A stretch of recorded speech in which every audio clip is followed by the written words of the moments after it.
Ooh, good morning. You know, uh, this morning the video is going to be a little different. I got a little bit of a chuckle last night. This guy has been, he's been trolling my account on TikTok for quite some time now, talking about how Toyota is so much better, and Toyota is so much this, and Toyota is so much that. And then I start finding out about the torque converters leaking in some of the Highlanders coming from the factory, and the front differentials, I don't know, exploding, grenading, locking up, having issues in some of the SUVs on the brand new Toyotas. And then all the problems and stuff that they're having with the new Tundra with that 3.5 liter twin turbo setup that they have. People posting videos online of them broken down on the highway at 2,000 miles and check engine light on, and coolant pissing out of the turbos and everything else. So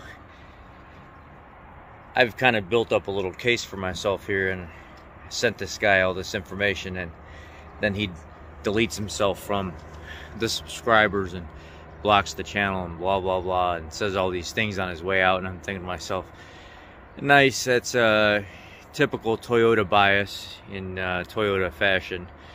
Most of the Toyota fanboys, in my experience, end up acting that way anyway. It's a little ridiculous.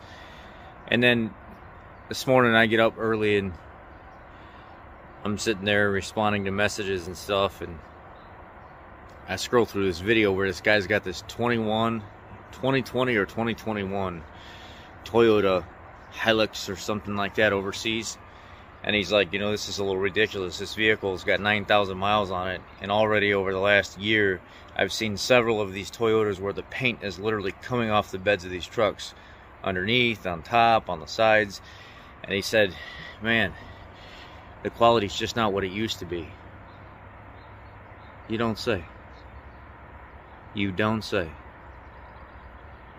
I just wonder how many issues that certain manufacturers have overseas that they don't have here, because applications are different, or the way they paint things is different, or maybe different parts for different areas, different emission standards and stuff like that.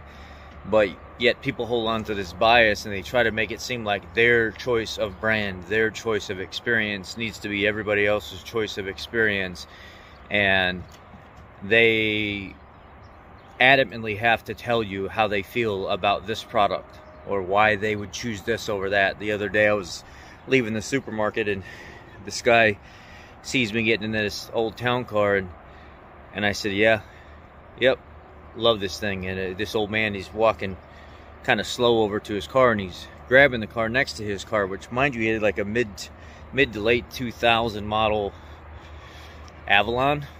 And he was like, I absolutely love this car. But he said, driving this car and over 200,000 miles on this car. And I said, same thing. Over mid 2006 Lincoln Town Car, 4.62 valve. Doesn't get the best fuel mileage, but she's all reliable, man. And he says, you know, they just don't make these Toyotas and these American cars and stuff like they used to. And I said, you know what? Thank you for that. Thank you for making some sense for once and not showing some kind of nasty bias. And he said, I wouldn't buy a new Toyota. He said, I love this Toyota that I have now, and it's all these people are having problems with these new Toyotas. You just don't see the saturation of it like you do with so many American manufactured techs that are talking about this stuff.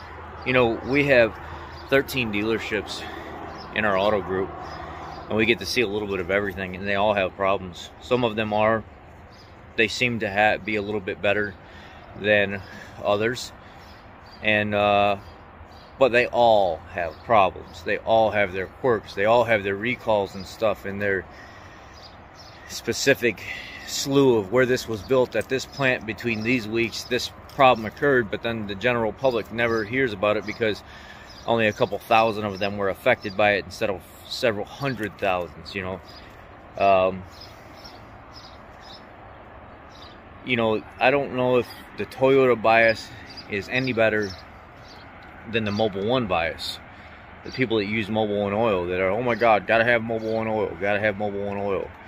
I was at AutoZone the other day getting some cleaning supplies for the new 2007 Grand Marquis I picked up, and there was a guy that was trying to find OW20. I gotta have OW20, mobile, whatever, European car formula, and all this other stuff. And I said, what do you mean you gotta have it? Well, that's what I've always used, and that's what my buddies use, and you know, that's okay. I get it. I can help you find something that's comparable. Do you have your owner's manual? And I think it said like this, I don't know if it was an OW30 or OW40 would work as well, but it was the new European car formula that's emissions safe.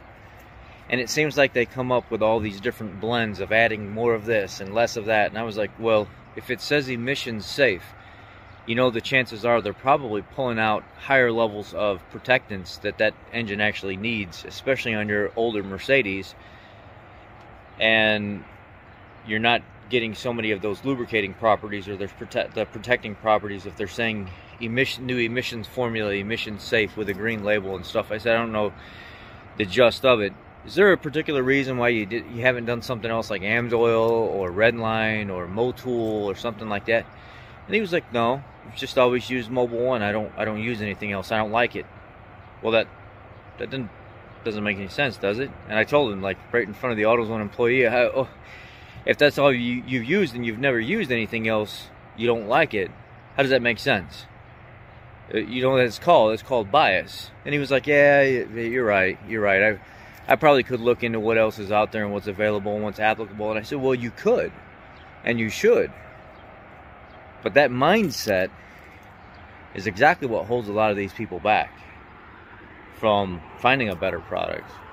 And at the end of the day, I'm not saying there's anything wrong with Mobil 1. If you're still going to have your fanboy bias and continue to use that, then do it.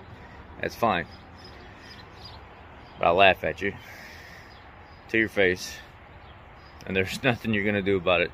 You're gonna look at me laughing at you because of how ridiculous it is with the bias that's coming out of your mouth. You know, in general, my little girl does that too.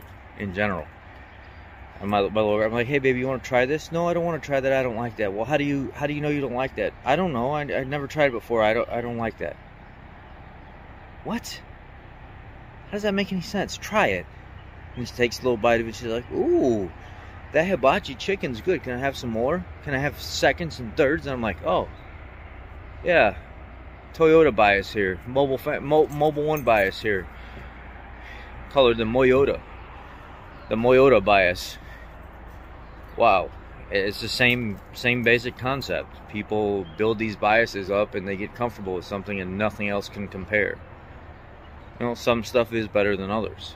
There's a reason why Project Farm did his testing and AMSOIL and Pennzoil Platinum Ultra came out on top. There's a reason why multiple other people recommend Pennzoil Platinum Oil. Ford Tech Maculoco does. I do. Project Farm does.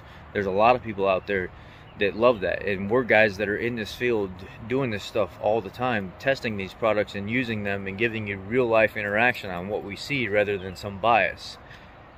Pennzoil doesn't pay us. Pennzoil doesn't pay me. I just love the product.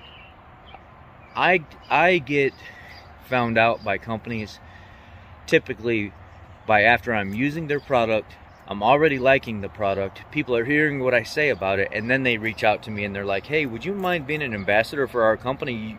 We love your videos and we love the fact that you love our product. That's how ProLite got a hold of me. The Light Band, the Pro 1000 series.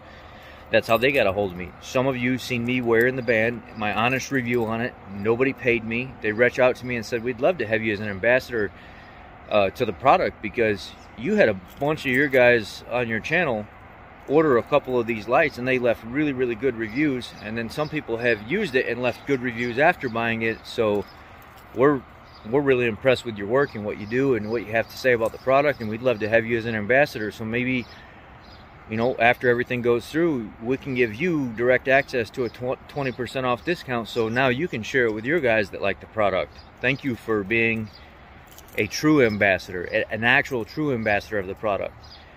And I told the lady when I was talking to her, her name's Adrian, I said, just so you know, I'll never lie. If you guys send me a product to try out or show or something like that, and doesn't work out to what I think the standard should be, or at least what I would enjoy, I will not lie. I will say I don't like the product, or I do. I hope you're okay with that. And she said, you know what? I've been binge watching your videos. I think you're very honest about things. That's very well respected in my company. Don't change anything about what you're doing. Sounds good to me. I don't like bias. I like all manufacturers, makes and models and stuff like that. But one thing I don't like is I don't like manufacturer automotive bias. It's silly. They all have problems. They're all shit boxes. They all break down. They all have to be fixed at some point.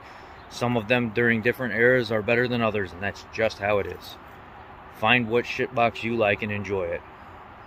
Y'all have a great day.